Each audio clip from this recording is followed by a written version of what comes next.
All right, we're back. Like the home run jacket's back.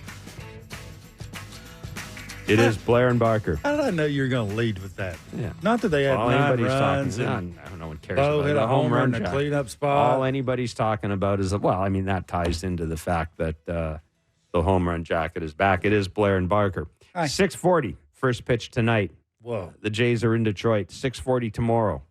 A reminder as well that Sunday morning is like a goofy, 11:35 start? Yeah. It's one of those Roku games that it's the old NBC Peacock sports package. So, but you don't have to worry about that because Dan and Buck will have the call of the game for you.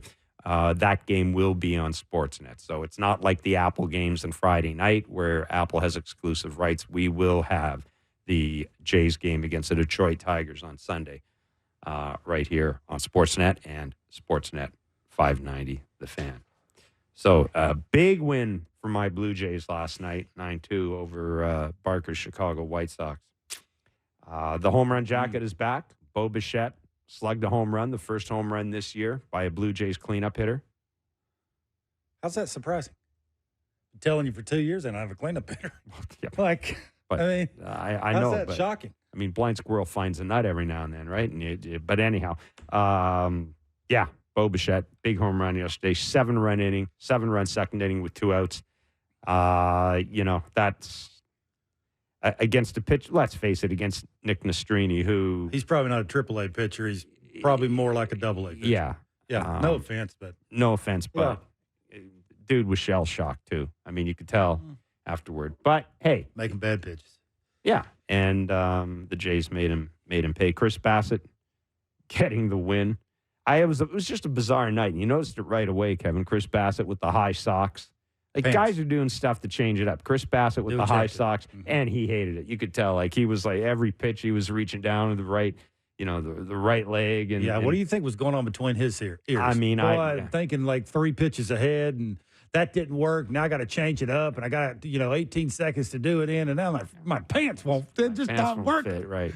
And, of course, it was funny. Dan and Buck they had a camera shot of him in the second inning, and Dan and Buck both said, maybe he'll consider going in and changing the socks. And then, of course, the Jays got the 7 run. There's no way he's changing the socks after a 7-run inning. But, look, all kidding aside, the home run jacket's a story. The home run jacket's a story. You know that. It was a story when it was here. It was a story when it was ditched.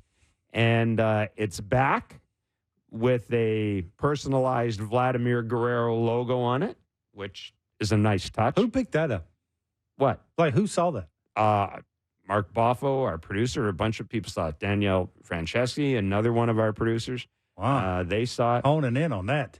I just think it's funny who was the first one to wear it. When they put it on Bo, there was this, when Jose Brios drapes it over Bo, I did notice this logo in the inside and the collar, and I'm kind of scratching my head. I had no idea what it was, but lo and behold, it's like a VG27. So apparently Shai Davidi's got a story up if you're interested in this mystery.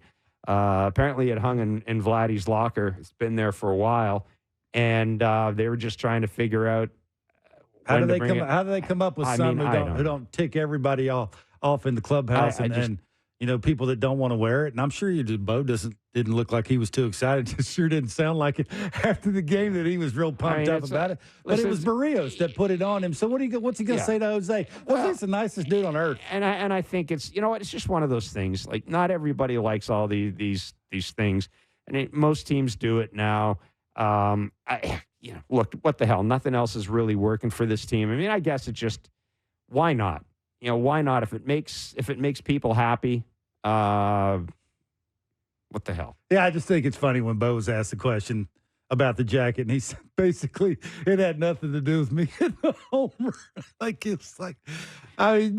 even trying to play along. It's we're all in this together. Whatever works, man. I'll try anything at this point. No, it was and it's just, if you know Bo, Bo's a serious guy. He's got a sense of humor, but he's also a serious guy. He's he's a son of a major leaguer. He's a serious dude. Anyhow, it's good fun. The home run jacket's back with the red carpet.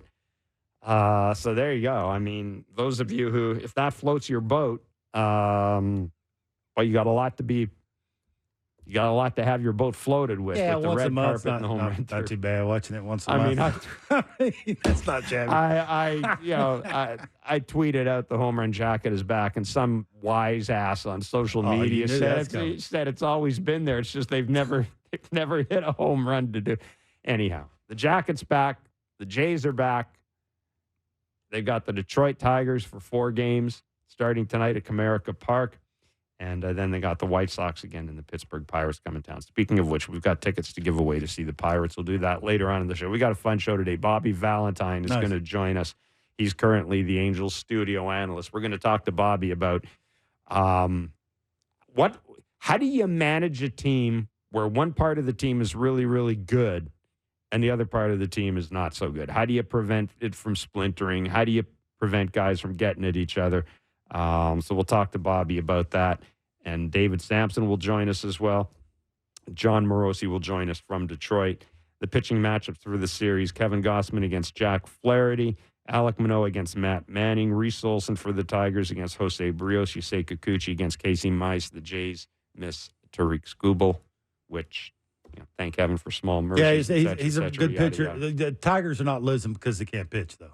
No, their pitching's good enough, and they're going to add and subtract. They'll pitch the weaknesses. They're still very much they're still very much a work in progress offensively. If you look at them, they do something. Yeah, they're not real good. They're basically the Jays. Yeah, but they're the Jays. Their offense is not great. They're not having scoring a ton of runs, and their pitching staff's good enough to keep them in it and give a lineup a chance to have a big inning. So we'll see if the carryover from just gaining a little confidence and hitting the ball hard will work against a little bit better of a rotation and some guys who can throw hard. Again, it just gets back to me to the point where can a lineup hit the fastball a little bit more? That's the thing, right? Is they're going to give it to you. I mean, again, you just think about how many hitters have tried to make a living off hitting the breaking ball. It's rare. So you go up looking for old number one, you get it, maybe you pass the baton that way. Maybe it's a different approach. Again, hitting is 90% confidence. Maybe they gain a little confidence from this 2-game, this first series win. Roll into Detroit, take 3 out of 4. Go to the White Sox, sweep. Go to Pittsburgh, win another series. Bing, bang, boom. This is the Jays lineup for tonight's game. Danny Jansen is back in the number 2 spot. It is Schneider, Jansen, Guerrero, Bichette. Daniel Vogelbach's the DH. George Springer's back in right field. Dalton Varsho in left. IKF at third. Kevin Kiermaier in center. Kevin Gausman on the mound for the Blue Jays. What does Kevin Gausman have to do tonight? Yeah, the four-seamer in May's been getting lit up. What is it in May? Batters are hitting 424 off his four-seamer and slugging 606. I mean, I'd start there, right? Again, the pitching is exactly like hitting. Hitters go up, should always look heater, be ready in an athletic position to do that. Pitching is the same way. Every pitcher you talk to, for the most part, now a lot of the times in 2024, guys are trying to pitch a little backwards, keeping guys off balance. Some hitters have made the adjustment and trying to get to different quadrants with the fastball, so you got to adapt and you'll sprinkle in some secondary stuff if fastball counts. But for me, it's fastball. It is, if you want to, and he's sort of tried to combat that too with that little 2-seam sinker thing that he's trying to throw. Look, that's nice that he's, trying to give his lineup a chance, but that's not Kevin. Like, get after guys. He's throwing hard now. That velocity's consistent with the four-seamer. It's just too many balls down the middle. Yeah, that's what it is. It is a career low for him, especially to right-handed batters this year. He's throwing it 41% of the time, which is a career low for him. It's frankly been his least effective month throwing the four-seamer in about 5 years, 4 years, 5 years. So I don't think he can survive.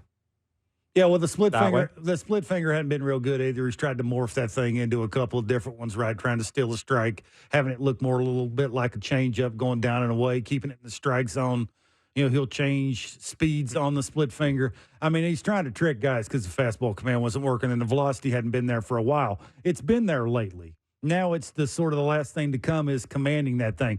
If you want to go in with it, make sure you get in there. It's thirds of the plate, right? It's trying to stay out of the middle of the zone. And, the one thing about Detroit's lineups, they don't swing a ton. Like, I think Baez is one of the guys, he'll swing at anything. But other than that, they're going to take some pitches. You can get ahead in counts. You can get them to expand with 2 strikes. So they've got the lowest. Yeah. No team swings at fewer first pitches than them. There you go. And no trickery. They're in the bottom 5, pardon me, in Major League Baseball in swing percentage. So they are, with the exception of Baez, they're pretty patient.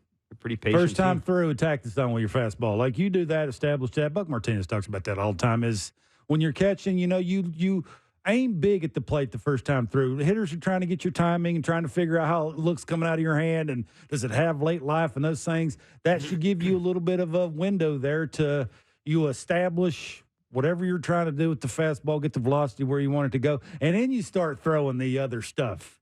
You can sprinkle in a slider the second time through. You can throw your split finger more. You can throw your 2-seamer sinker if you want to. I don't like that pitch. I think that's more like a BP fastball, but you can understand why he's doing it. But again, the pitching coach and the pitching staff as a whole knows what the lineup's not doing. Yeah. So they're going to throw the kitchen sink at whoever they're facing to try and at least give the lineup a chance to have the big inning. And I'm sure Kevin's going to do that. And for me, Kevin's the least of their worries. Well, the starting pitching is, we talk about it because it's such an important part of the game and such an important part of this team. But you are right. It's not, in terms of things that need to be corrected or issues facing this team. Would you like to have seen Kevin Gossman and Chris Bassett get off the better starts? Yes. But, that's not even on your radar screen if you're looking for issues with this. Yeah, you look at the last 25 games for the Jays. They're 9-16. That's the 3rd worst record in baseball. They're scoring a little over 3.5 runs per game. The run differential's at -27. They're hitting .234 with runners in scoring position. They've only hit 19 homers. The only reason I say the .234 is because they don't hit a ton of homers. That average is going to have to get close to the .260 mark, right? That's sort of top 10, top 12. If you're not going to hit homers with dudes on base and in scoring position, you're going to have to get a bunch of hits that way. And you look at the 25 games just with the pitching staff. The ERA is 4.25. The starters' ERA is a little over 4. The pen, which hasn't been great, is a little over 4.5. They've given up a bunch of homers with 28 homers. So, they got to keep it in the yard a little bit better. The 2 lefties in the pen hasn't been great. They got to iron that out. Hopefully, they're going to get some help soon. Hopefully, Bowden Francis or Chad Green show up. Yeah, it's just, the Alek Manoah thing, that saga seems like it's taking care of itself. And that's sort of figuring out how just hand the ball every 5 days and let him go out there and whatever that guy pushes, he's going to throw it. It's just a lineup, right? It's how do you score more runs? Alek Manoah right now, and I think maybe this is an indication of how far he's come. Right now, I think we just view him as another starting pitcher. It's predictable. You're not looking at, we got Alek Manoah, so we've got to think about this and look ahead to the game. Right now, you can just treat him as another starting pitcher. That doesn't mean that he's not going to have the odd hiccup along the way, but just the conversation from people around the team about Alek Manoah has changed like 180 degrees. Yeah, I think he can self-correct now. It doesn't seem to me like he'll implode. He might give up a couple hits, give up a homer. He's a human being, right? He's going to throw a ball down the middle. It just seems to me like self-correcting and the confidence and just knowing that, he's in great enough condition now that he can repeat that delivery and the finish is a little bit better and it's more consistent and the ball's coming out the way it's supposed to come out and all the velocities and, the break and the tunneling, everything they talk about a good pitcher being a good pitcher, what they have to do, I think he's starting to do that. And it's the Tigers. Again, the Tigers like the Jays. They got good pitching. They don't hit a ton. Like, it's a good time for a guy like Alek Manoah to do some things, get ahead, stay ahead, be efficient, have some quick action, go deep in a game, and hopefully the Jays can have a 3 or 4 run inning and turn it over to the right part of the pen and they win some games. We have talked a little bit about Bo and Vladdy and how we're starting to see some life from them. Vladdy, we talked about. Obviously, you'd like to see Vladdy hit. You'd like to see him turn in a couple of pitches, and you'd like to see some home runs. I don't think it's him. Big part of the field, stay left center, right center. Yeah, but the point is we've you're starting to see some life there. Mm-hmm. Bo Bichette in his last dozen games, 16 for 45, 4 doubles, 2 homers, 8 RBI. His OPS is 986. In the last 12 games, he's raised his batting average by 44 points. And the reason I mention that is because you've talked to Bo. And when you ask Bo, all right, what stat, what number do you look at? Mm-hmm. First thing he says is batting average. Yeah. Well, it tells him a lot, right? It tells him, well, yeah, because he's not a home run hitter, right? He's going to run into mistakes like he did, the hanging slider with 2 strikes, stay in the big part of the field, stay square, get athletic. Like everything that his lower half is doing now allows his upper half to stay square, gives him a better chance to cover all those quadrants he's trying to cover, right? He ain't looking in a certain window, Jeff. He ain't Kevin Barker. He's looking everywhere. Like he's a free swinger. And to do that, the lower half, absolutely. The lower half has to be in tune, which will allow that front shoulder to stay square, which will give him a length with his swing, keeps the barrel in the zone a little bit longer and allows him to do that. It's just, yeah, it's kind of nice. It just looks to me like he looks a little bit more hitterish. And I think for me, that's more mental than it is mechanical. I don't think he ever thought the slump had a lot to do with his mechanics. Now, a lot of that, right, is you get off balance. You know, you start falling a little bit off all over the place because you might be chasing a little bit more. You're chasing hits, right? You know, you get a ton of hits. When you ain't getting them, you're going to start to chase them. And I just think it was everything that was going on off the field, trying to figure out the mental part of it, the game planning, the game plan changing from the time he walks from on deck to the plate. He sees one, he swings at one, and it's changing. Instead of just, I got this plan, I'm going to go up there because everything's right, and I'm not going to overthink this thing. And at least for me anyway, that's sort of what it looks like, right? And the ball now is ending up where he, I think, wants to end up. Even the really tough second hit that he had that was off the end of the bat. I mean, most humans can't hit that, but the plate coverage he has now because he's square and that adds a little length to that barrel and keeps it in the zone long, just gives him a chance to put the ball in play in the air to the big part of the field. And when your name's Bo Bichette, that's never a bad thing. Yeah, there were a lot of the pitcher aside last night. There were a lot of positive offensive signs for this team because they're just you're looking for a big inning. Yeah, right? You're looking for a big inning. They finally got their big inning. The fact that came with 2 outs, the fact that you saw a lot of people contribute to that inning. Justin Turner last night took a couple of walks in the game. Like, there was just, and again, I don't want to make too much of this because it was Nick Nastrini. Yeah, but you can only handle the guy you're facing that night. Right? Sure. If he'd shut them down, we'd be going, oh. So give them credit for that. But that is. I don't know if there's a carryover. I'm not a big believer in momentum. Like I said, in baseball, I don't think it counts for anything. And certainly I don't believe it travels across the border. If Kevin Gausman comes out tonight and stinks, there's going to be no momentum. If Jack Flaherty comes out tonight and is dealing, forget the momentum. Mm-hmm. But yeah, there was a different feeling around there yesterday. You could just tell there was a different feeling. Yeah, I guess. It's very hard. It's very. I don't know how you read it. It's nice to see Bo doing what Bo's doing, and you're still trying to figure out, well, what's Vladdy?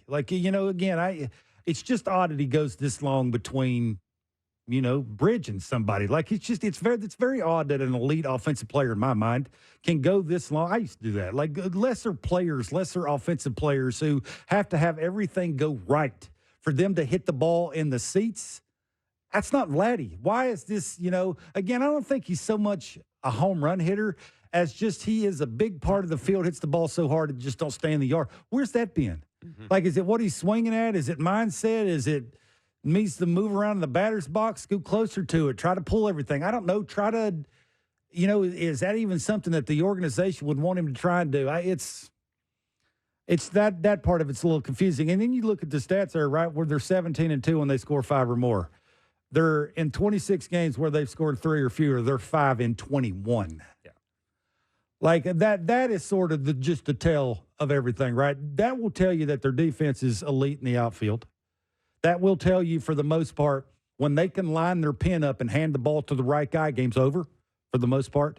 Well, and generally, when they can line things up and Jimmy Garcia gives you an inning, the absolutely. game's over. There's still a lot of issues. There's still a lot of issues in that bull. I don't know how. The ninth and eighth inning guy, not really. No. I mean, Jordan Romano, you're going to hold your breath, maybe look at the game with one eye. But other than that, like, you feel comfortable handing the ball to those two guys. Yeah, I just And then don't. there's everybody else. Oh, well, you could throw Richards in there, Trevor too. Richards He's in been there. all right, yeah. I just don't know how.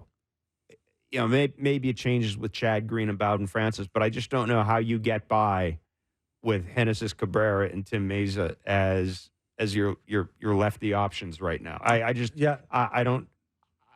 don't see how you can do it. Yeah, numbers wise, they're like the two worst left-handed bullpen throwers in baseball. They're awful. And it's not just that. It's like yesterday. What the hell was the score? 9-0 or whatever. Yeah. First pitch curve.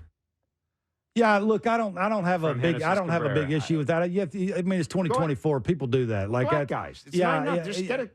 Yeah, I mean, yeah, it's about numbers. It's about getting paid. You know as well as anybody. You've covered enough bullpen arms to know that it's not always a team part of it, right? They're going to go out there, especially when they're struggling, and they're going to throw whatever they have to throw to get the dude out, whatever that is, right? Whether that's a secondary pitch or a fastball. His command's just not been great, right? It's the floppy he calls cutter. That ain't a cutter. I'm going to call it a slider that's not real good, that I could hit a lot of the times. And the fastball command's very erratic, right? He's in more hitters counts and pitching behind way too much. You just can't do that, right? And even against lefties, that's going to be an issue. I got to admit, when they acquired him last year, Kevin, I thought it was one of those kind of low-key, under-the-radar moves that we were going to be looking. I thought it was another sort of Trevor Richards type of move, right? And last year, they had confidence in him, and I expected more. I didn't expect him to be the closer or anything like that, but I honestly thought he'd be able to handle leverage. Well, I think that's why GMs that are trying to contend every year talk about don't run back the same pen all the time, right? I mean, I'm not saying he's not a part of your pen, but I'm saying he ain't going to be the biggest part of your pen, especially one of your lefties, right? Like he's okay to pitch when he pitches, but to actually ask him to go out there and dominate for as many times you're going to hand him the ball, it's just a ton to ask. It's just a lot of the Jays as a whole is just not complete. Like, it's just really, if you're standing back and you're a true fan of the Jays, what exactly do you have faith in other than the rotation and the defense in the outfield, which, it's more now about scoring runs. I'm going to say, I think the defense in general. I think the infield defense is fine too. For the most part. I mean, there's some balls being thrown away that happens in the minor leagues way too much. Man, Ernie Clement needs to clean that up, right? It's like, you have better footwork. Like, follow your throw. Like, 10 times out of 10, when a ball's hit right at you, you should throw a strike to the first baseman. You're a big leaguer. Like, make an adjustment. So, yeah, I think the outfield defense is better than the infield defense, but without question, the defense is not the issue again, right? The baseball IQ on the base pads is not the issue anymore. It's just always seems to come around to the same thing, and that one thing, right? 17-2, scoring 5 or more. That's a giant number. It's just the thing you got to ask yourself: can they score 5 runs, Jeff? Consistently, do you think? And I asked you this yesterday. How many times do you think John makes out the lineup and goes, man, I got way more talent than Jack Flaherty? You can't raise your hand. Nobody in this room or nobody you ask would say that the last 3 starts that Jack's been rolling out there against Cleveland, Houston, and Arizona, 3 quality starts, ERA of a little over 3, and that slider and knuckle curve has been almost unhittable, that you think the lineup that you're running out there is better than he is. That, I think, is the point, right? It should be more of the answers of, I think today he's going to have to locate. He's going to have to be unpredictable. He's going to have to pitch through a dude's weakness, or we're going to get him. When can you say that other than yesterday? Yeah. I mean, they're facing a double-A pitcher. That, I think, is the point, and that's the frustrating part if you're a Jays fan. Before I move on from yesterday, there was a moment during yesterday's game, and I do want to talk about this. You mentioned it in Blue Jays Talk. Buck mentioned it during the telecast. And it struck me as I was hearing it, and I thought, these are 2 guys who played baseball for a long time, and there are moments where you kind of get the sense that there was something very fundamental, very personal happening that only guys in baseball who played baseball would know. And that was when Nick Nastrini was taken out of the game, and Pedro Grifol, who's his manager, who he's got to have the patience of Job with that team. But Buck pointed out they had this shot where he went over, put both hands on the kid's shoulders, and was just talking to him. Now, this kid's probably going to be sent down. Yeah. And I just thought it was it was an interesting moment. If you've been around baseball a lot, it's something that it stuck with me. Yeah, and I know it did with you as well. And you said, because you've been there, and it was a nice baseballish moment. Yeah, I think, me and you and a lot of people that talk about baseball sometimes talk about baseball players like the robots, like they're just supposed to go out there and be automatic at everything they do. We talk like we're McKinsey consultants half the time. There you go. And act like they're not human beings and they don't have a heartbeat and they're not out there trying and that's their life and they're trying to get paid to feed their family. And I think sometimes we forget that. And I've been there where, again, I brought this point up the first time I got sent down in San Diego. I was on like the 50th floor crying my eyes out because it's just everything you throw into it. And then it just is the realization that it ain't working. Yeah. And you're going to have to figure out how to basically start all over again and go back to the drawing board to try and make yourself at least live up to being relevant, and just trying to keep yourself in the big leagues is not the easiest thing to do. And just to see that where a manager actually realized that, knew what a kid was going through, was actually seeing it, take place. It wasn't lack of effort. Like he was trying, it just wasn't working out for him. And that's every ball player's been there.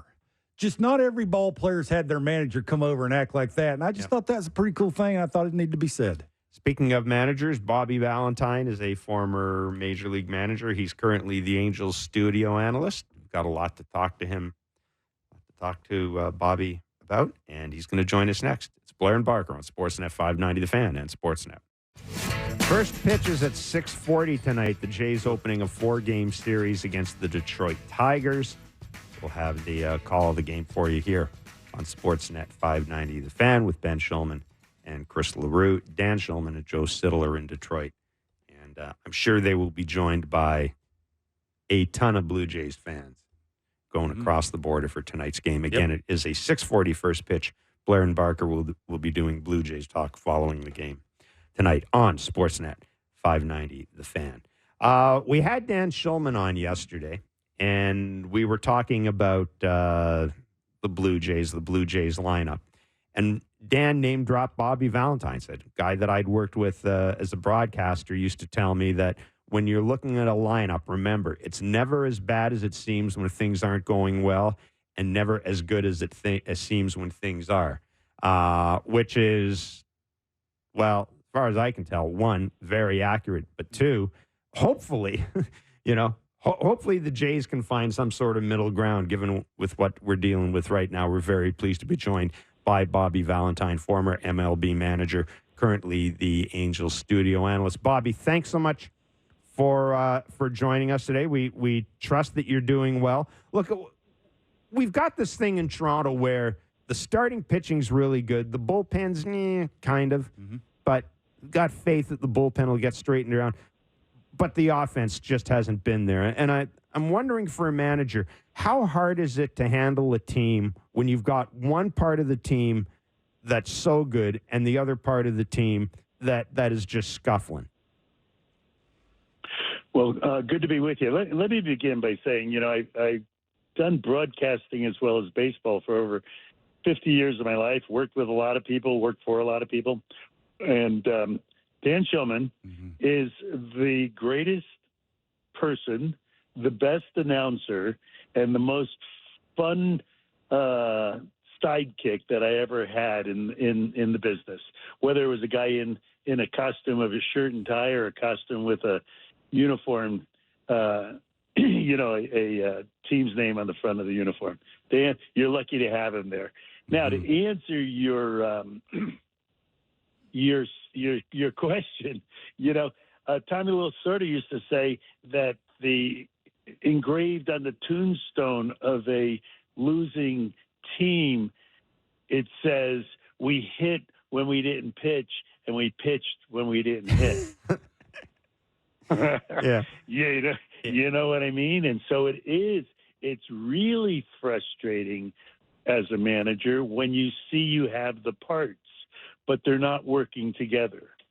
You'd rather get beat 11-0 and have everything be bad on one day than for one thing to work and the other not, because you feel like you're just not you're not putting the pieces together properly. Mm-hmm.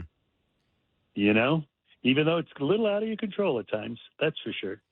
And it seems to me that, unlike a lot of sports, because baseball is day to day for the most part, it's like Groundhog Day. You're seeing it 3 times in the span of 72 hours. It's not the NFL where you got 5 days to correct it, or the NHL or the NBA where you may have 2 or 3 days off. It's like, here we go again. Right? I mean, we saw this Monday, and it's Wednesday afternoon, and it's all run together. Yeah, it's funny. I've been with the Angels the last few years. I know that script, and it's not a pleasant one to watch. That's for sure. And so, you just hope. You hope that it's the bases loaded and it's the right person that bloofs the ball over the first baseman's head and 3 runs score, and you come back from being down 6-0 to win 7-6. And it's a good feeling because people are happy not only that you scored the runs, you won the game, but kind of the guy that they all like got the bloop, and that kind of brings everything together at times. Bobby, you think because pitching is so good now that we're too hard on hitters? When I struggled, it was make sure you let the ball travel. The longer you see it, the better chance you got of putting barrel to ball. Think up the middle the other way. I'm just not sure that approach, because of how hard they throw. There's not a ton of fastball counts anymore. That's the approach that a lot of these hitters are trying to take. Do you think we're a little unfair with hitters now because of that reason? Well, that's part of the reason. I think I'd have to agree with you there. But the other part of the reason is I think we used to think about the pitch a lot more than they do today.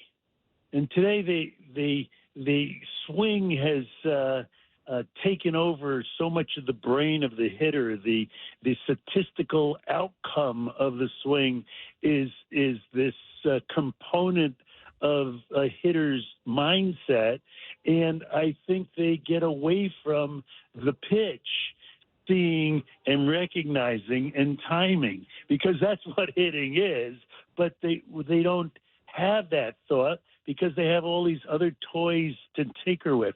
When I played, I never saw myself swing. I didn't know what I was batting until I got the sporting news at the end of the week that came out. For all intents and purpose, But today you're thinking about all of these other things as a hitter, when I think in the past guys thought only about the ball and the pitch and how you're going to hit it. And, velocity, of course, that's something, Yeah. And the time that you get to react has changed a little. But when you get right down to it, 90 miles an hour is 0.4 of a second, and now you start adding 10% to that. It's not that much quicker in time, but in relation to what it was, I guess it makes a difference. Bobby, we have quite a few guys here that we think should be hitting a few more homers, and they're not. And it's been like long periods of time where, it just looks like they're hitting a 17 hopper to right on a ball that they should be hammering. And I know you've been around a lot of really, really, really good home run hitters that have went through some things, right? Homers come in bunches. But you would just think that with the way they think about hitting and the approaches now, that they would be running into a few more homers. Is there anything you remember that when a home run hitter or a guy that you thought should be hitting some more homers that wasn't at the time, what would they do to try and get themselves back into hitting a few more homers? Yeah, if I had the true answer for that, I'd sell it on the street corner, and I'd own your radio station, But there's no great answer to that other than what you said. I think is so true that they come in bunches for some reason. They do, and I think it's because it's such a unique feeling. It's such a special thing to hit a homer. It's ho-hum now because we see them on replay night after night, 50 or 60 of them in a night, and people think it's easy to do. It's not easy. It's a really tough thing to do, and I think when they hit one, they get that feeling. They don't know what the hell they were doing. It's all happening too quickly. They might be wearing their their wife's panties or changed their spikes or got a manicure that day and think that was the reason. But whatever the reason is, they do it. And then they feel it. And when they feel it, they can repeat it until that guy throws that nasty slider and they swing and miss at it by 2 feet. And they say, oh, boy, I better change something now. Bobby, I'm wondering, in your role now as the Angels analyst, obviously much of the talk in the offseason in this market and other markets was about Shohei Ohtani and where he was going to end up. Have the Angels moved on from Shohei? And what are the Angels right now, Bobby? Like, where are they in terms of, I mean, if I could say, plot the course of the Angels' resurgence over the next 3 years, let's just say, what would have to happen in your mind? Wow. Well, the one consistent thing that's happened since I've been here, it's only 3 years, is that they've been consistently injured. And key people at the wrong time have always been injured. And I've never seen anything like it, to tell you the truth. If Zach Neto, who is a young shortstop that we have, just got injured last night with something more serious than just a day-to-day thing, I might get ill, because it's happened so many times. When a player's gotten hot, he gets hurt. Or when the good player is stepping up, he gets hurt. And I would say the one thing to course the future would be good health. And if it was good health, I think that the young core that I've seen is plenty good to build with. And then you have to figure out what to do at the other end of the spectrum with the older guys who have the major contracts, on whether or not you're going to have, sources of income to spend to fill in some gaps.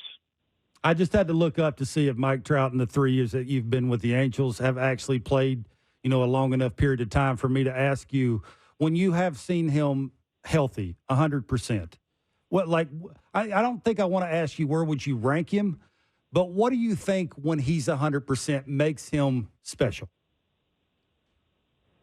His consistency of approach at the plate, and consistency to almost a fault, I think, in that he's the guy who hits a low ball. He's a guy who hits a slow ball.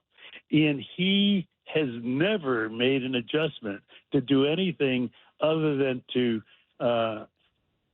hit that pitch when it comes and hit it the way you want it to be hit, and it's usually 400 feet. It's an amazing approach to hitting that's been consistent and steadfast. There are pitchers that just don't play with Mike, and he doesn't play with them. And I've never seen him get out of himself to try to change. Now, I've only seen him about a full season over 3 years because he has been injured. But every time he comes back, and when he's doing things that people talk about Mike Trout being able to do, it's the consistency of his approach that amazes me the most. Bobby, you think it's harder to manage now than it is when you tried to manage? Well, it again depends on how people define that job. I think when I started managing in Texas, I was selling tickets and giving clinics and throwing batting practice and going to the Dominican Republic, and it was hard. Yeah. It was 12 months. It was a lot of work, and then you had to deal with the uniform personnel as well as the front office personnel. But the uniform personnel, when I started managing in '85, began to change. The idea of player-manager relations was getting new groundwork done.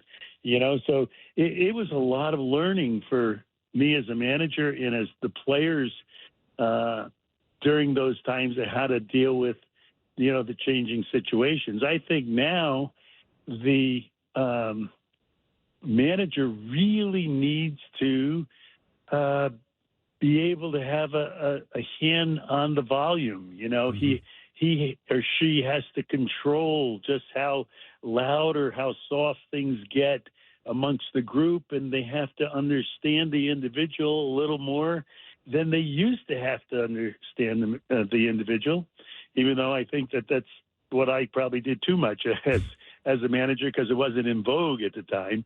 You know, I wasn't acting like all the other managers, but you know, now you've got to know these people and understand that to keep them focused today is more difficult. There are more things, especially when a guy makes 7 figures or 8 figures, or and when they make a lot of money, that comes with a lot of distractions. I hate to tell, you know, and you know, it's harder. It's just harder to keep them focused, I think, and I tip my hat to the guys who do a good job at it. That's it. You know, you were one of the first people I can remember when Major League Baseball started to bring over Japanese pitchers and Japanese players, but specifically Japanese pitchers. Because of your experience in Japan, you were kind of one of the go-to guys for reporters or probably even executives to talk to about Japanese players and Japanese pitchers. This year, of course, we've seen Shota Imanaga and Yoshinobu Yamamoto having a lot of success. What is it? And of course, here in Toronto, we have Yusei Kikuchi, who's having a terrific year and probably in the process of making himself a crap ton of money as a free agent next year. What is it about Japanese pitchers in particular, Bobby, that allows them to come over here and, for the most part, be successful right away, or at least establish themselves right away? Well, you know, pitching is it's the key component to the baseball culture in Japan. So in order to advance in that baseball culture, you've got to have a lot of your stuff together. You know, you've got to have your mechanic together. You have to have your breaking ball together. You have to have your command and control together, because, you know, there's 12 major league teams. They each have one minor league team, and there's 4,800 high schools that have competitive high school teams. So from the time you get to high school to the time you get to the pros, the opportunities are very slim. You know, it's not like you have all Division I colleges to go and play in. There's about 60 colleges that have baseball teams, you know, with 4,000 high schools. So I just think that the pitchers understand pitching better. Now, does that always translate into success when you're in a different culture, when you're learning a new league, when you're, you know, getting more money than you probably got in the past? Whether or not you could keep the same mental focus on your life in that new society, I think it's real hard for them. But pitching is something that they just do. They get it. Bobby, really good of you to join us. Yeah. Terrific insight, man. We really appreciate your time. Thank you, Bobby. No, thank you for your time. Take care. Bobby Valentine, former MLB manager and Angel Studio analyst. And he, as I said, when pitchers started coming over from Japan, people beat a path to Bobby's doorstep because he'd managed for several seasons in Japan. And that is one of the interesting things is, as Bobby points out, the avenues for progression in Japan are less than North America. So I think that's one of the reasons you see these guys. You got to have your stuff together right away. Yeah. You don't have mechanically sound and pitching instead of throwing. Right. It's not always how hard you throw. It's about where you throw it. Yamamoto was the guy everybody was talking about when he came over. But Imanaga's something else. Yeah. He is filthy, and he's fun to. Well, in general, for whatever reason, I find I like watching Japanese pitchers pitch. Yeah, I just do. I think there's a different vibe to how they go about their work on the mound than you get with a lot of guys. Yeah, I think that's fair. I think they know what they have to do. They try to go out there and not let anything around them sort of deter them of what they're trying to do to, get people out. And I just think it's cool that nobody's the same, right? It's just you go out there, it can look different. It can, they're not releasing it in the same spot, but boy, it's filthy and it's got late movement. And it's a lot of fun. Bobby's a lot of fun to talk to. He's been around and he's seen it all, which is can't teach experience, right? As a reporter, as a traveling reporter, there were visiting managers whose offices you always went into just to listen to their pregame media availability. And he was very much one of them. And he was very it was interesting hearing him talk about managing personalities. Yeah. He was an original thinker in a lot of ways. It's a lot about money too, right? Kids are getting a bunch of money nowadays. How do you manage egos like that, right? It is. They're making so much money at a young age. It's not just the money though. It really is the distractions. I think that it'd be fascinating. Hopefully we can get Terry Francona on at some point, because I would love to talk to a guy who's not just managed at different times, but had a lot of success, right? Managing with a foot almost in different social eras, not so much baseball eras, but different social eras. Because it's just got to be, like I look at how my daughter grew up and just what her social milieu was compared to what mine was when I'm growing up. I mean, there's no similarity. No. There's none. Yeah. And you're younger than me, but I guarantee you yours and your father's, I guarantee you that there's just no comparison. Yeah. And then you take that difference and you put in the fact that there's a ton of money involved. There's pressure from agents. There's marketing pressures. There's stuff that, a lot of people haven't had to go through. And now you've got, the whole industry has developed, a whole analytical industry has developed to, one, help you and two, hurt you. Yeah. It's got to be a guy in the middle. And most of the time that's the manager. And, I wonder. I don't even know how you start there, right? It's about communication and relationships and, more about being a person's friend than his manager. That might be hard to do sometimes when, you're having to move them around the order. You got to skip them in the rotation. You're not pitching them because they're not doing well. Like, how do you be their friend and their boss at the same time? It's not the easiest thing to do, right? And, oh, by the way, they're making way more money than you are at a way younger age, right? The age and how much money they're making now is just off the charts. And I would think as a manager, that would be the hardest thing. Because it's basically, how dare you tell me that? You know how much money I'm making? It's just the way society is. Like, it's sort of determined on how much money you're making. And baseball is no different. I can remember when I played, it was a pecking order. It's about how much that dude was making on how much you listened to him. Like, it just was. If the guy was talking and calling team meetings, it wasn't the dude that was making the minimum wage. It was the guy that was making all the money. Even if he was having a bad season or, he was on the back nine, it didn't matter. It was about how much money he was making. So, I'm with Bobby. Good luck. Like, it can't be the easiest thing to do, right? And, oh, by the way, you're supposed to be winning all the time. That can't be easy either. Yeah. And you've got way more. You've just got way more voices. And there's khakis everywhere. You got way more. Yeah. Yeah, they're everywhere. Good luck. I can remember when front offices were like 5 people. You had the GM, the assistant GM, the farm director, the scouting director, and then the senior advisor. Yeah, I thought we talked about this. I think we did. It's not what we talked about. It's not what we talked about. David Samson is host of Nothing Personal with David Samson. He's a former MLB executive. He joins us. Jon Morosi will join us from Detroit ahead of tonight's game. And we've got Blue Jays tickets to give away. Don't go anywhere. It's Blair and Barker. This is Sportsnet 590 The Fan. And that is Sportsnet. All right, welcome back to Blair and Barker. 6:40 is the first pitch tonight.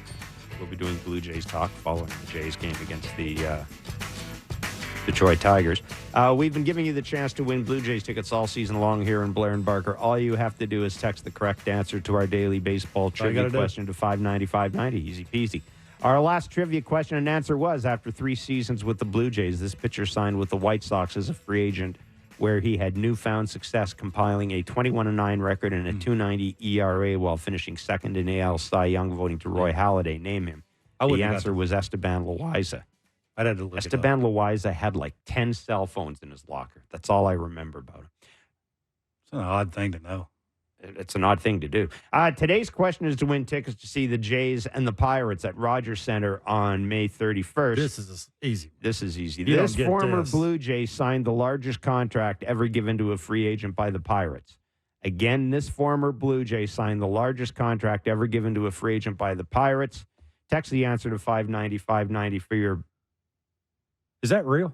Yeah. That's the actual number? That's the number. It's the Pirates we're talking about. Text the answer to 590 for your shot to win. See rules at sportsnet.ca/590. And you, too, could be going to see the Jays and Pirates at Rogers Center on May 31st. That is not a misprint. That tells you everything you need to know. Everything you need to know about the Pittsburgh Pirates. Let's bring in David Samson. He's host of Nothing Personal with David Samson, former MLB executive. Good afternoon, Mr. Samson. How are you? You look spiffy as usual. Well, you do look good. Well, thank you. Yeah. Well, you're exactly not my target demographic, but I'm super happy for the compliment. I don't know what to do with that. I don't either. Anyhow, move on. Moving on. We had Trevor May on a little earlier this week, and we were talking about the Josh Hader rules, and an article that Buster Olney wrote.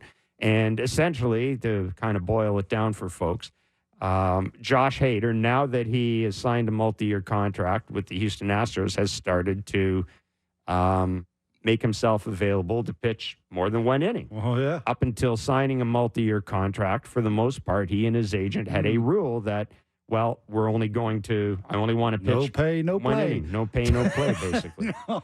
I'm wondering...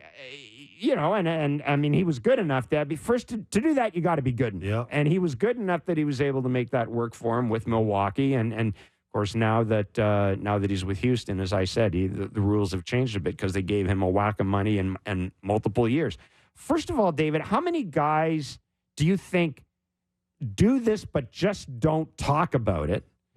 Or how many organizations are aware that they have pitchers, who have this kind of a baked-in mindset, and they deal with it and they don't make a big deal about it. It never becomes public because it just struck me as odd that this is out there now.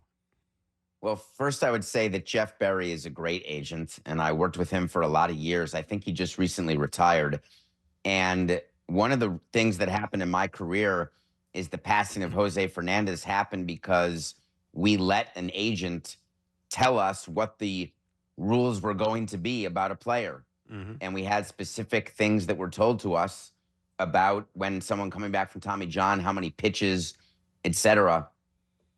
I never really liked having pitchers or any players tell us what their rules were because we would work with them when they were coming back from injury or work with them as we were developing them. But my view always was, if we weren't going to sign you long-term, we're going to use you until your arm falls off. And it's your job to do the job that we ask you to do. The Brewers accepted the Hader rules because of the pitcher he was. A mediocre player can't do it. A poor player can't do it. And even a great player can't do it. You have to be elite to give in. And that's what Hader was with the Brewers. What was the story with Jose Fernandez in terms of his recovery? We had a number of pitches and rest days, and he went over the number of pitches that we had agreed to with Jose and Scott Boras. The last start, it turns out that he ever made, and so we agreed to push his start back a day to a Sunday, to a Monday. In any case, to a Monday, I think, and he ended up going out Saturday night when he wouldn't have gone out Saturday night, were he to be pitching Sunday. So we pushed his start back a day, which we didn't have to agree to do it all, and we did. David, do you think if the Jays would have given Vladimir Guerrero Jr. a multi-year deal, I don't even know what the number is, you would have seen a better Vladimir Guerrero Jr.? No, I think you would have seen a worse one, actually. Really? It's funny. We've talked about this on the show, and you know how much I love his father. Yeah. I think that it would have been a mistake to give him a long-term deal. People want to sign long-term deals 2 times, either at the height after coming off an incredible season, or when they're lying to you about how they feel physically and they're injured and they want to get guaranteed money before they can't perform anymore. And so there's certain instances where players get deals and they outperform, but it's incredibly rare for that to happen. As the commissioner points out to us all the time, long-term deals rarely work out. Certainly the back end of these crazy decade-long deals that are being signed don't work out for position players. And even 5-year deals for pitchers are hard to say that they work. So I think that the Blue Jays are being smart, but clearly it's been a disappointing year. I don't want to panic yet. And we talk about when it's early. It's not early yet for Toronto. It's sort of mid, and they need to start winning, and it needs to start now. David, how do you judge a lineup that has not lived up to what expectations are against bad teams? They're running into a stretch here where I think it's the White Sox for 6, it's the Tigers for 4, it's Pittsburgh for 3. Everybody's saying, let's make up ground here. You win a bunch of games. But I wonder, how does the front office judge an offense against lesser opponents? Yeah, we don't actually look at that. Because we'll go day by day. We'll go pitcher by pitcher. You say Pittsburgh is a lesser team. Well, guess what? Facing Skeens, that's not a lesser pitcher. You can have an ace pitcher. I don't actually know if they're going to face him. I don't think so. No, they're going to miss him. Yeah. So they miss him, which is good. So we'll look at matchups more than teams. But more importantly, we're evaluating our guys. And we're saying to ourselves, we had an evaluation during spring training, and it's not happening that way. Were we wrong? Or should we hold on because over time we'll end up being right? And sometimes you hold on because you don't want to admit that you were wrong, or you're delusional about the fact that you were wrong, and you end up costing yourself because you don't move pieces that in theory you could have moved if you realize that you are bad and you're going to stay bad. You know, we had Alex Anthopoulos on yesterday, and we were talking about how a front office judges, how he judges where a team is. And we were talking about I think it was 2019 where 2021 where they were not in a good place, and Alex made some moves. They ended up going to the World Series, and he talked about and winning it. And he talked about how he looked at run differential, and he did the same thing here when he was in Toronto in 2015. I looked at run differential. Our record wasn't that good, but our run differential was better than the Yankees, who were chasing. So I thought, we're going to go all in here. Did you guys use run differential as well when you were analyzing just, where we are on a certain date? Yeah, that was the major one we did use, actually. And for analytics or not, it doesn't matter. Around 0 run differential, you're going to be around 500. If you're red, which means negative, you're going to be below. And if you are green or above, you're going to be above 500. And it's funny, there are exceptions, just like in math. In math, there are no exceptions to a formula. But when you're dealing with human beings, which is why I don't like going 100% analytics, there are exceptions. So you can have a team with a positive run differential that you look at and truthfully evaluate, wow, we're over our skis here. Let's make a decision based on that, or the other way around. So I get it, but I'd like to mention that trade deadline. We did shows. I probably did a show with you. No one thought the Braves won that deadline. Right. I recall that they brought in Soler, Rosario, yeah, and the third one. There was a pitcher they brought in too. Was it Duvall? Maybe Duvall. Oh, you're they right. Brought in. Yeah, and everyone said, "Oh, he's just." I love this. They're improving at the margins, is what you say when you didn't get the big names. But guess what? Those margins ended up as jewelry. So it worked out very well. Run differential, does there have to be a certain number? Jays are at minus 38, which is a giant number because of how they pitch and how they play defense in the outfield and those kind of things. Is there a number? Like when it gets close to that trade deadline or close to, you have to determine on who you're going to give up. Are you going to keep them? Are we going to go for it? Is there a certain number that it has to be before you go, I'm not real sure yet? Not a specific one, but often run differential is used as confirmation bias, where you look at your team with your eyes and you say, wow, we're below 500. We're in last place. We have a run differential of minus 38. This is all of it tracks. It all makes sense. So we're going to act accordingly if that's the way that you feel that you want to go with your team. If you feel like that your window's closing and that your owner is pressuring you and needs to win right now, you can look at a minus 38 and say, hey, we're playing much more like a plus 10 right now. So we're going to add to this team and we're just going to roll the dice and see what happens. So it's a combination of talking to your owner, talking to your GM, and then really being around the club and trying to understand what the story is for that club that particular year. You know, on Sunday, the Jays are going to be playing the Tigers at, I think, 11:30 in the morning as part of that Roku package that Major League Baseball. Players hate that. Well, this is a guy that played. I used to play 10:30 in Pawtucket. You talking about trying to get thrown out, David? Every time I played one of those. I used to try every time. And the umpire would always say, if I'm going to be here, big fella, you're going to be here too. But what I wanted to get at is, and it's not just baseball, but look, the TV landscape, the broadcast landscape is changing. It's changing everywhere. But it seems to me, David, that baseball, because it's a day-to-day sport and because it's a regional sport, it might be a little more sensitive to some of these changes. I mean, you've been in the room with Rob. What is the way forward for baseball here? How do they go about trying to extract as much value as they can out of this sort of this constantly shifting and probably fragmenting market right now? Well, it's all about inventory. So when MLB Network started, it was to be used as a competitor to the people bidding for our rights, Fox, Turner, NBC, whoever the people who were bidding, CBS didn't matter. We wanted at the table for them to know, hey, if you don't give us our number, we'll just produce the games ourselves. That's what Bob Bowman always told the owners. And we all knew behind the scenes, we didn't really want to do that. Right. We just wanted the networks to think that we would do it. The Roku package is a great example. It's money from nowhere because it's a package that didn't exist. And the rights deals in baseball generally are about the jewel events and October. Sort of what goes on during the season from a national standpoint is not valued all that much by the networks, but October and jewel events certainly are. And what baseball is trying to do is make Sunday morning appointment viewing jewel eventy.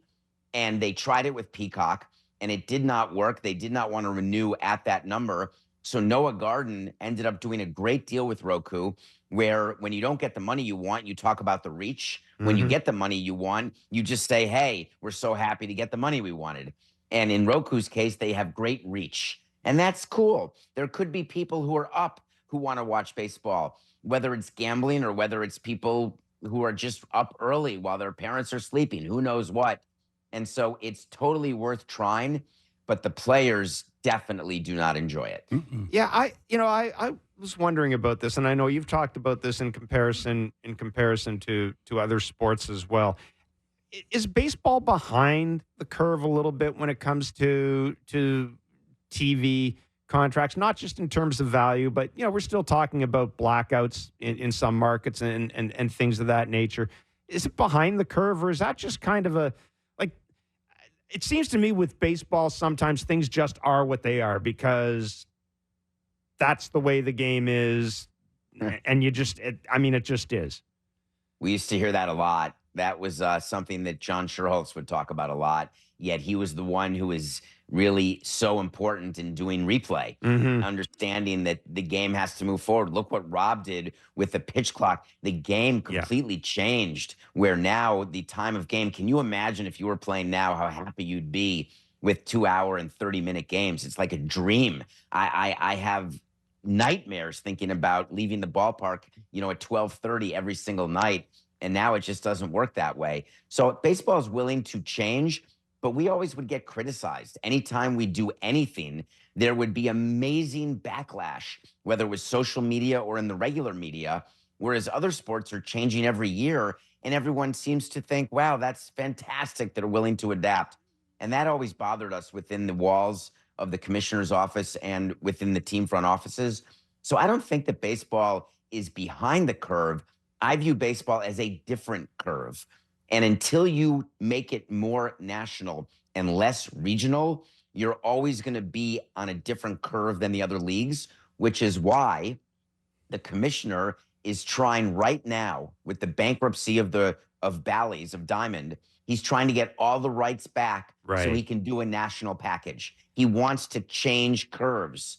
And in order to do that, you have to have national inventory. David, we're 47 games in. I don't think I've ever asked you sort of a broad baseball question. Is there a big storyline for you? Could be anything. Could be good, bad, ugly. Could be something about an umpire. Something that sort of stands out to you in the first 47 games of the season.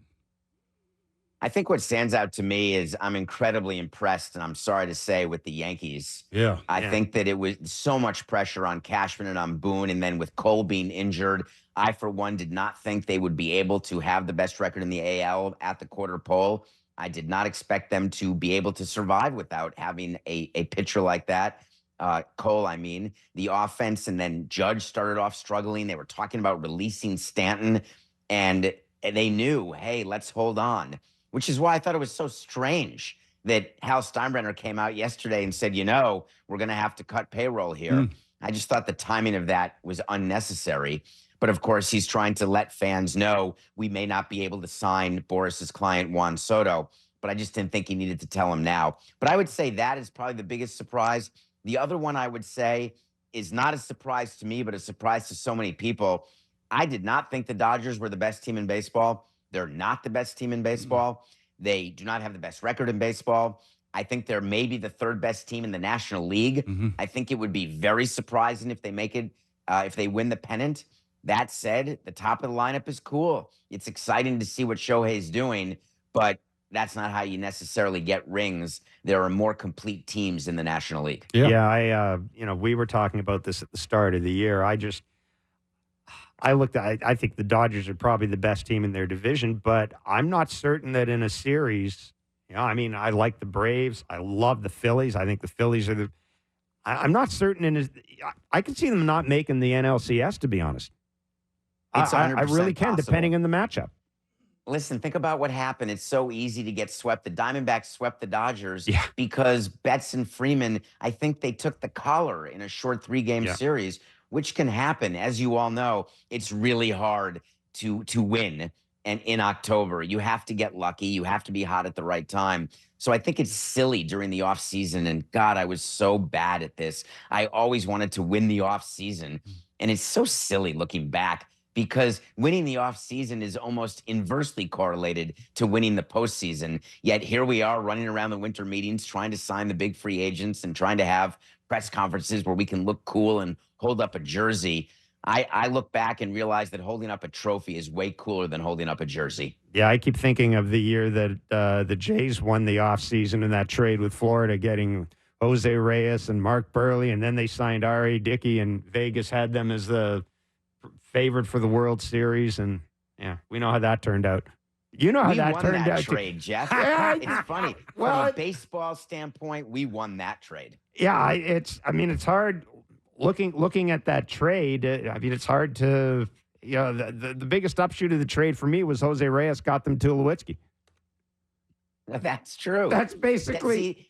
It's funny. You could, if you do that, the through thread, you could drive yourself crazy, but through threads are cool. Yep. David, we were talking to Alex Anthopoulos, and it sounded to me like he was not worried about his team, because basically it seems like he's made out of his team that his season starts in October.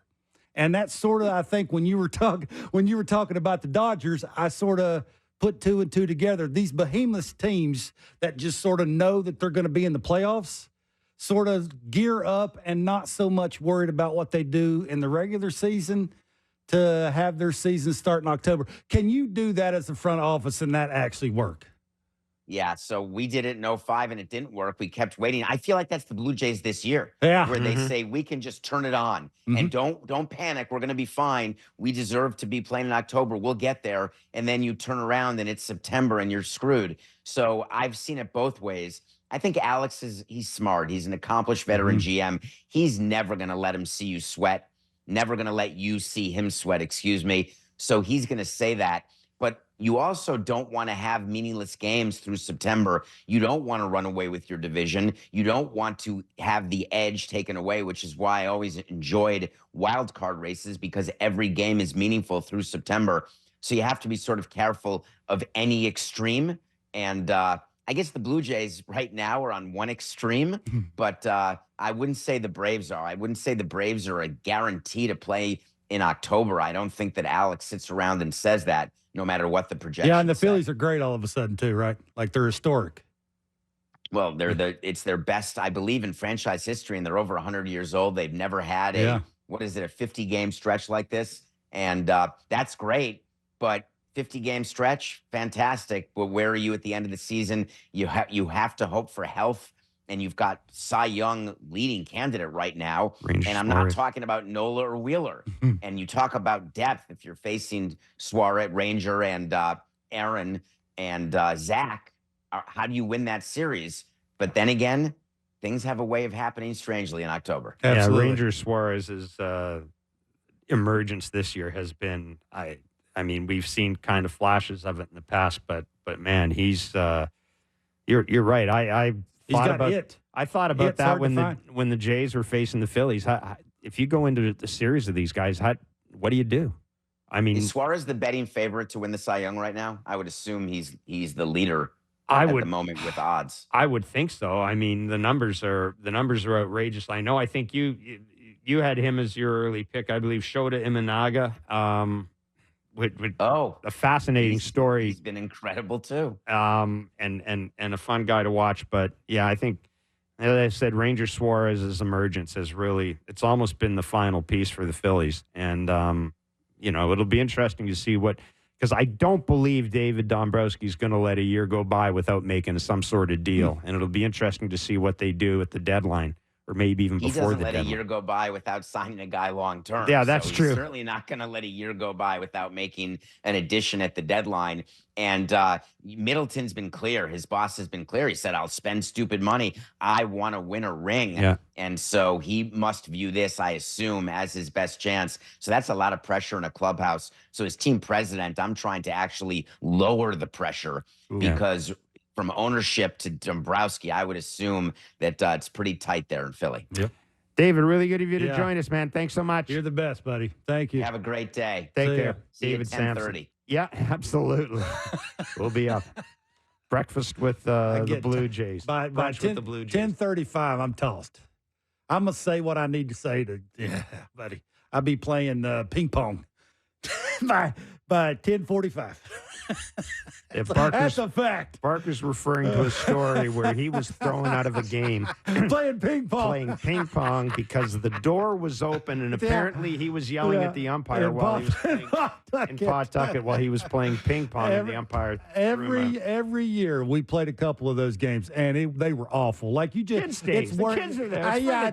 It's great for that. It's for the kids. It's the older you get, just the body don't work the way it's supposed to work. You try to make it to the big leagues and you're asking us to play 10:30 games. Like, don't let it beat you. Come on. So I would yell and scream something from the ping pong table, and it usually worked until they called on and they were like, "Nah, you've been here too long." So again, I now realize that you were that guy. Yeah, get loose because you're playing, bud. you were that guy. When a younger player got sent down to AAA and he asked a guy in the clubhouse, "Hey, who do I need to talk to when I get down there? Who do I need to avoid?" You were the guy the player would say, "Stay away from Barker because he's a sour ass and he's just going to ruin it for you." I was with Rick Sweet was the manager in AAA with me when I was with the Reds, and it got so bad that he just sort of caught on and stopped putting me in the lineup. So I wouldn't get tossed and have to pay the fine. I said it's worth it, man. I'll pay whatever. Yeah. I'm stay sure in your lanes, man. That's what I say. Stay in your lanes. Absolutely. I'm pretty good at ping pong. Jon Morosi is MLB Network analyst. He is in Detroit, where tonight the Jays are going to start a 4-game series against the Detroit Tigers. They do miss Tariq Skubal, but they get Jack Flaherty, who's been pretty good, and they'll get him out of the gate against Kevin Gossman. Jon Morosi joins us next. It's Blair and Barker on Sportsnet 590, The Fan, and Sportsnet. All right, so Ben Nicholson-Smith, sending along some updates from the minors. Chad Green threw 12 pitches today and felt good. And the Jays are now working through whether Green and Bowden Francis need another AAA rep or not. Yariel Rodriguez will pitch Sunday in Buffalo, scheduled to throw 30 or 35 pitches. But any of them dudes hit a heater? I'm led to believe that Bowden Francis is with the team in Detroit. So if a move is made, there will have to be a corresponding move, and I guess then it gets down to who. There's 3 or 4 choices down there they can pick I would not think that you would necessarily need to waste a great deal of time trying to figure out who to. You could go 3 or 4 and people be okay with it. Yeah. One in particular, I think people would be okay. There's 3 or 4. There's 3. Yeah. 6:40 is the not first about pitch. Feelings anymore, Jeff. Well, about winning games. But feelings haven't mattered around here for a while. 6:40 is the first pitch tonight. Kevin Gossman against Jack Flaherty, who has very quietly put together a nice little run for the Detroit Tigers. And my friend Mr. Barker pointed out they're kind of like the Jays. They pitch well. Yep. Offensively, they have some issues. Jon Morosi of the MLB Network joins us from there he is. Comerica. There he is. Looking sharp. Spiffy. Wow. From Detroit. Hey, how you doing, buddy? Good evening. Good evening, gentlemen. I'm outstanding. I'm here with half of Windsor that's going to be coming across the bridge of the tunnel. I'm expecting big crowds all weekend long. I was going to say there'll be a Canadian invasion. The Tigers don't seem to get all bent out of shape about it as much as Seattle folks do when the Canadians come over. You know, Seattle, it's almost like it's a civil war, and you know they're setting up barricades at the border. Detroit, it's like, come on in. Yeah, we'll take your money. Come on in, no problem. We're all family, Jeff and Kevin. You know that. That's how we're raised here in Michigan, and even then, we're even bringing the Memorial Cup to Michigan this weekend. How about that? That just really shows how much our great countries are together. There you go. That's enough hockey talk, Morris. That's enough hockey talk there. But that's fine. But yes, the Memorial Cup will be in Saginaw. Hey, I'm going to ask you this question because I'm looking at the Tigers. Good starting pitching. They're a patient offensive team. Kevin and I were talking about this. They don't chase a lot. What are the Tigers right now, though? If you were kind of tracing their trajectory, where would they be right now post? They're post Miggy, right? But where would they be right now when you look at that division in particular? Well, I think the division is better than we expected it to be. Both Cleveland and Kansas City are playing exceptionally well. I think Salvador Perez has had an amazing year in KC, as has Bobby Witt Jr. So that team is really off and running. Seth Lugo's been great there. I think Detroit's maybe a tick behind where I thought they could be. They're maybe one bat short. I think if Spencer Torkelson were having more of a year like he had last season, they'd be right there with those top 2 teams in this division. We know certainly the White Sox are struggling. The Jays just saw them. But I think this division overall, Minnesota still has, I think, a good run in them here in the second half. So it's actually somewhat surprisingly been one of the more competitive divisions in baseball. I thought Detroit would be a little higher in the standings than they are right now. But you said it, whether it's Flaherty, Tarek Skubal, who I think wouldn't surprise me if he starts the All-Star game. He's that good.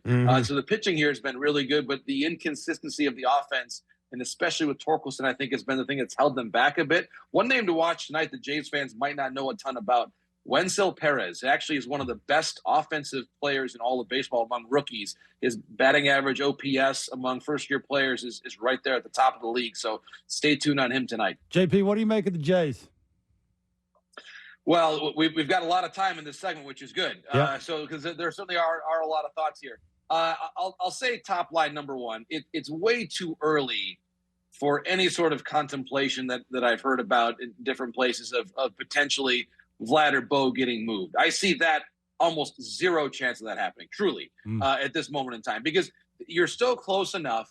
The options to do that and pull the plug, to me, just don't make sense. They're trying internally to make some adjustments. I actually think internally, Kevin, whether it's down to the farm system and looking at someone like Spencer Horwitz, they can make some moves internally to make themselves a better team long before you think about the more big picture decision of something like a Vlad or a Bo move. So I would scratch that off the possibilities right now. I just do not see that being a plausible thing. I think Davis Schneider has played really well and earned his way into a a higher spot. And I think if Springer gets going, then the lineup becomes a lot. I know it's a big if, Kevin, but if he can get going and if you get a little bit more supplemental offense, they're at least a respectable club enough that you're not going to have to contemplate the more dramatic changes that I think have been raised elsewhere. JP, baseball world, what do they think of Vladdy? Well, I think that right now, Kevin, the opinion and the numbers say that he has been an average first baseman since the start of last year. Yeah. Average. If you look at, and again, wins above replacement, sometimes, Kevin, I think it's valuable, sometimes not. But I do think it's valuable here in that it helps you check your perception of a player versus what the reputation is and what the numbers say. And the numbers say he is comparable to Connor Joe and well behind Lamont Wade Jr. And Ryan O'Hearn. He's kind of in that conversation. He's an average first baseman since the start of last season. And that's why one of the reasons why I would say that I'm just not seeing a plausible path to trading Vlad or Bo right now is to whom would they trade them? And how many teams would look at them and say, yeah, clearly an offensive upgrade over what we've got? I mean, certainly you could argue correctly, as I just said about Detroit, that they could probably get more out of first base. A team like Seattle maybe too, but I don't see either of those teams as being ball clubs that are going to give up a high value to get Vladimir Guerrero Jr. right now. I think he has played a little bit better over the last week, but it is not new news, Kevin, for the industry that he has not been an elite hitter now for basically a year and a half. And I think he's going to have to find a way to get back to that status by the time he hits free agency, or the industry in these increasingly numerically driven times are just not seeing him the way that the perception of him was at the time he debuted. Yep. You know, one of the factors I think at work in this marketplace as well, John, is I look at teams that are really, I don't know if I'd say underperforming, but teams that are looking up at the rest of their leagues right now. And I mean, I look at a team like St. Louis. It just seems there are a lot of teams out there that have, I hesitate to say change of scenery candidates, but really good players who, for whatever reason, it just hasn't worked out, right? And I'm wondering if maybe we're not going to end up seeing a market where there could be 3 or 4 teams sort of with players that would normally attract a great deal of attention from other teams be in the market. And that may impact the market for a guy like Bo or Vladdy. And I think maybe that's something we overlook.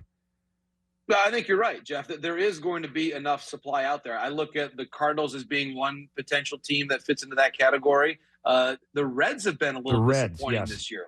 They're a team that I would put in that category too. And so for me, if I'm looking at where the Jays could maneuver things in the next 2 to 3 weeks, let's say, we already saw a somewhat surprising trade of a notable player in Luis Arraez already moving on to a new team. So that was almost an early kickoff to the trade season, that had happened so much earlier than we typically would see. And so for me, if I'm the Jays, what I would do is look at the landscape and say, okay, we know the Marlins are selling. The White Sox would make a trade today if they found the right trade. Maybe even a team like St. Louis or Cincinnati. I would say the much more plausible path for the Jays is find a bat from one of those teams, even maybe like a Tommy Pham with the White Sox, and make your roster a little more flexible. I think one of the things that, as people have analyzed John Schneider's performance this season, how many moves does he really have to make, depending on righty-lefty starter? Vogelbach is a 2-move player. You hit for him, then you probably run for him late. So that kind of handcuffs you. There's a lot of redundancy. IKF, Clement, Biggio, Schneider. Redundancy with that particular group of players. That's way too many roster spots, in my opinion, for similar players. There's a way to, I think, at some point, balance out the roster more. You need more left-handed hitting. And a team like St. Louis has guys like that, whether it's a Dylan Carlson, someone like that. The dream would be, if you talk to Colorado, Ryan McMahon, who's a great athlete, could play some third, could play some second. I tend to think that his price tag is going to be too high.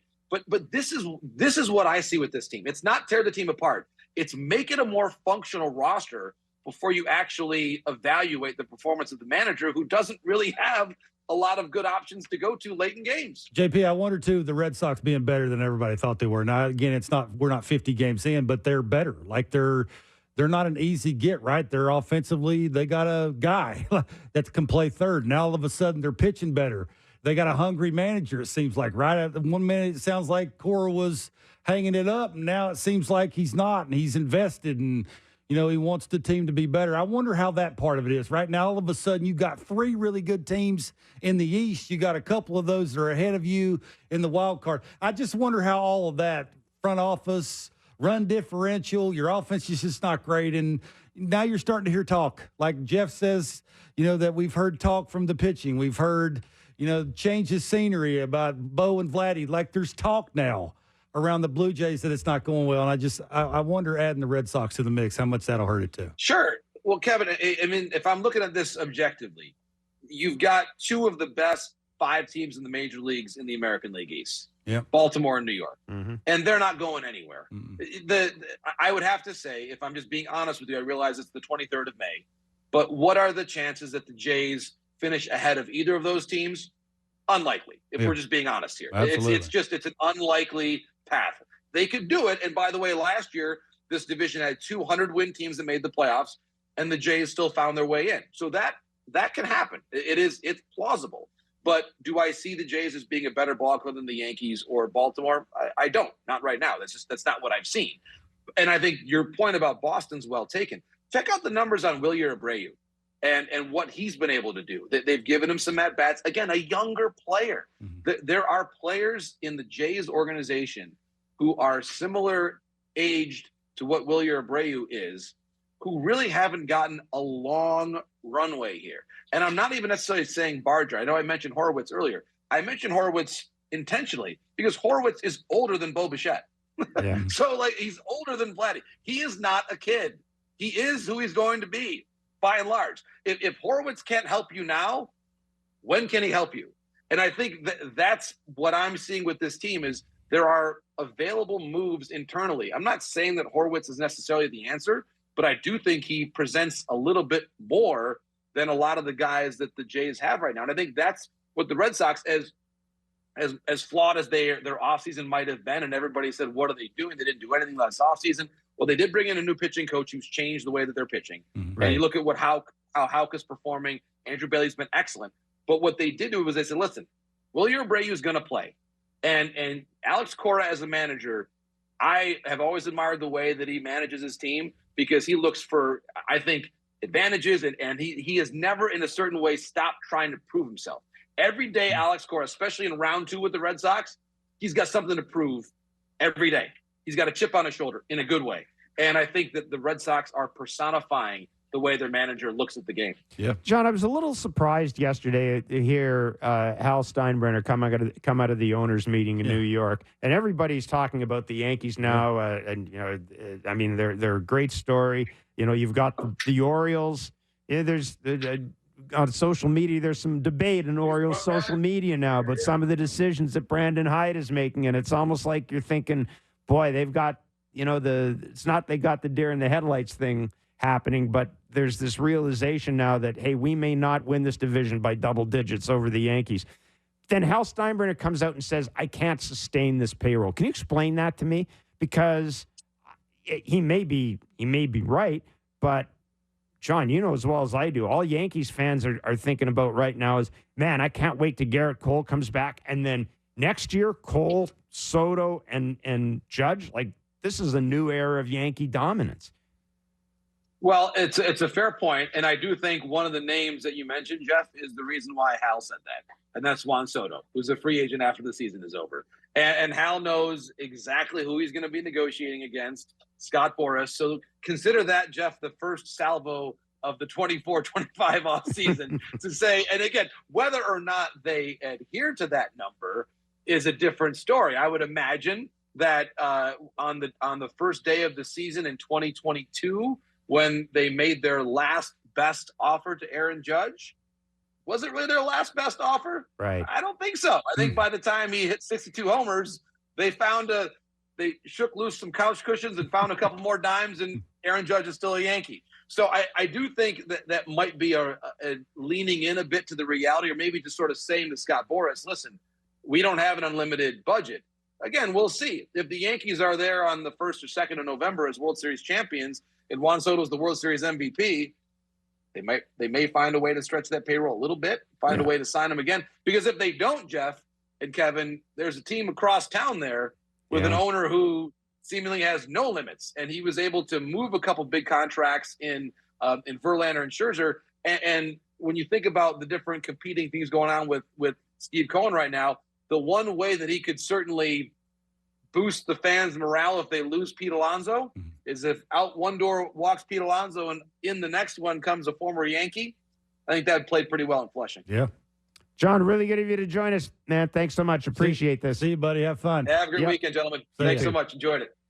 Jon Morosi of the MLB Network. He is in Detroit, where the Jays are taking on the Tigers in a 4-game series. 6:40 first pitch. Kevin Gossman against Jack Flaherty. I mean, look, it's, I wrote and I said this in the offseason that, a good start does one thing for the Blue Jays. It keeps the whole Vladdy Bo narrative at bay. I mean, this was predictable. A bad start, it was predictable that the focus would turn on those two players. And that's why I think we've been very open in saying, I would have had one of them signed to a long-term contract right now. The thing that's frustrating about this is this is all predictable. And, I don't know, because I look at the evolving market and, John touched on these teams. Again, Cincinnati, they had way more expectations than we're seeing from them this year. And they're in a division where they could realistically expect to win. Sure. And St. Louis is just, it's a mess right now. So I really wonder, if we get to the trade deadline and those three teams, and I'm including the Blue Jays, are still out of things and looking up.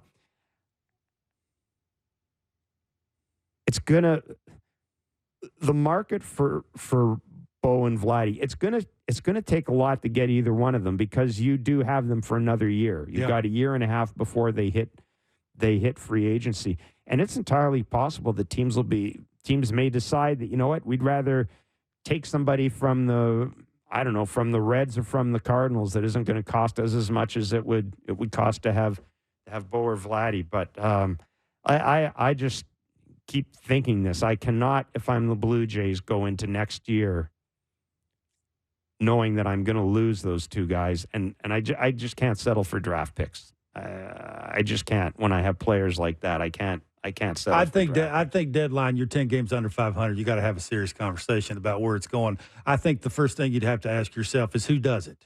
Do you want Ross doing it? I mean, that's first and foremost. Oh, we've had that. Right. Yes. That's the first thing I think higher ups would have to answer that question first. It's not going to be an easy decision. No. Again, it'll be a collection of people making that call. I was going to say, but seriously, it's like.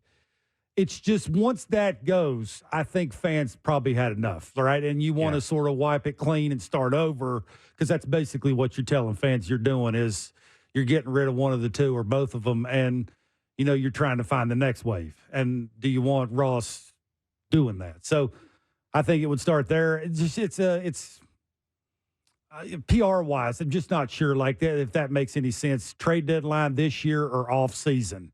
Like you'd have to get a haul for one of the two to make it worth your while, right? Well, just for it to make sense. And are you going to get that much more for them if you do it at the trade deadline or wait in the offseason? I don't know the answer to that, but that's something that they're going to have to decide on, right? And if it's 10 games under 500 and you start getting rid of pitchers like you say, and maybe Gosman or whoever, Jordan Romano, whoever it is, Jimmy Garcia, like then that conversation sort of comes back around. And once I would think they start doing that, are the everyday guys going to want to be here? So I had someone the other day tell me with another organization, we were talking about this, and he said, there are easy unravels and there are difficult unravels. This is not an easy unravel, because once you start trading folks around the edges, there isn't enough depth here. Like what are the edges in this team? Well, the edges are probably Biggio, Vogelback, some of the relievers. Maybe third Danny Jansen in there. He's not one of those, but further to your point, right? It's not like you can take a little bit. I don't think anyhow there's enough here that you can take a little bit off this, get something. And this is where I kind of disagree with John in a way. I don't think there's enough here to take a little bit off here, get something from another team and make a run with it. I think you have to make pretty significant moves. And I think their run's over this year if they start dumping. Like if they punt and start giving away some of the pieces that have helped them, at least be relevant a little bit and compete on an everyday basis at a higher level. If they had had it at the minor league level, it'd have been here already. Like, what are you waiting for? Like, you'd have made room for it. No, I mean, if they'd had that much hope and I mean, you'd like to think so. Faith in them, you would have thought, what are you waiting for? Are you waiting for 7 or 8 or 9 games under 500? Like, I mean, they're telling you basically how they feel about it. So yeah, I just John mentioned and this thing with Spencer Horwitz does kind of. I mean, I would rather have a Spencer. I don't understand why you have a minor league system sometimes. I'd rather have Spencer Horwitz doing what he can do than Daniel Vogelback doing whatever the hell he's doing. I just would. Yeah, I think it's the playing time. Hitter. That's what it is. It's the playing time, right? He's 20. He's not. Again, he's an older dude. Spencer Horwitz isn't going to be an everyday player. Yeah, he's not helping you much though if he plays like Vogelbach does. Like that's the point I think is what they're trying to make. But I mean, he's playing once every 2 weeks. Like, you know what? I'll tell you what. Given what Justin Turner's doing against right-handed pitching. Spencer Horwitz gives you a different look. He can do a different thing. Obviously, he's not the same hitter. He's not going to give you power, all that. But boy, maybe he's going to get in base. Yeah, you're getting to the point where why not, right? I think it's, and that's never. I don't understand. That's never a good way to run an organization. Is why not? Like, are they there yet? Just basically, it's well, why not? Like what we tried. I mean, they've tried everything with the lineup they could possibly try. Like there's no other way to maneuver it now. Like it is what it is. That's yet another reason. Like. So now, what's the next move? If this ain't working and they don't score any, now what? Well, I think can I get back to this? Why do you have your AAA team? What's the point? I mean, most would have a few more talented players down there that could come up and not miss a beat, and you basically wouldn't even know they're on the team, right? All they're going to do is help it. They're not going to hurt it. I mean. I'm not going to waste a great deal of time arguing about Daniel Vogelback or Spencer Horwitz. But what I am saying is, if a guy's doing what he's doing down in the minors, and he does give you he gives you something you may not necessarily have in your team. I don't see why you don't have him up here. I really don't. It's not like you're going to affect his development. I mean, Nathan Lucas is another guy. I don't know what he is, but what the hell is he here for if he's not? This team can't score runs. It's a lot of hits. What are these guys here for? Yeah. Like, why do you have them? This is what I don't understand. Well, I mean, the talk was, right, what do you do with what's already here? I think that's what Ross was, what he said in his availability is what do you get? Stealing at bats from Daniel Vogelback. No, it's not him. It was the everyday guys, right? Because you want to call them guys up and actually give them some run. Who are they running for? That's what I'm not saying that I wouldn't do. I'm saying that's what Ross said. Like, that's the conversation they're having internally. News flash. No, 3.5 runs a game. Not everybody at AAA is a prospect. That's one of the things I think this organization sometimes, they think everybody's a crown jewel. And that ain't the case. Sometimes you just got to look at a guy and go, he's just kind of an extra piece. I think we've solved it. We have. We've solved everything. And we'll solve more of it following the game tonight with Blue Jays talk. Blair and Barker after the Jays beat the Tigers. 6:40 is the first pitch. We'll be back tomorrow from 4 to 6. Enjoy the baseball. Enjoy your day.